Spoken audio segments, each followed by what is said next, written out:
जाताना तिघ जण असे रस्त्यानं चाललेले होते आणि रस्त्यानं जाता जाता त्यांना सोन्यानं भरलेला एक हांडा सापडला. एक जण म्हटला, आता असंही फुकट सापडले, असंही भगवंताच्या कृपेनं सापडले. म्हणले यातलं थोडं तरी आपण देवाला देऊ म्हणले. आणि म्हणले किती द्यायचं? लई नाही म्हणले, एकदम थोडं द्यायचं. अरे म्हणलं थोडं म्हणजे किती?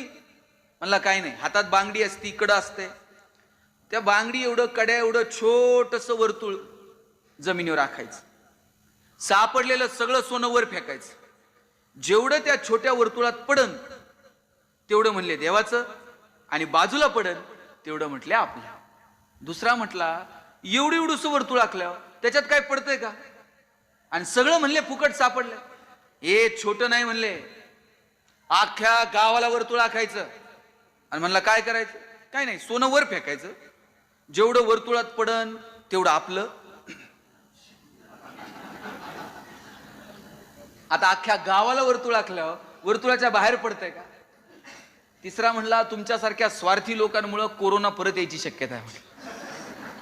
अरे म्हणला किती स्वार्थ, सगळं भगवंताच्या कृपेनं सापडलंय. एक म्हणतोय छोटं आणि एक म्हणतोय छोटं नाही मोठं नाही, वर्तुळच आखायचं नाही म्हटलं. म्हटलं मग काय करायचं?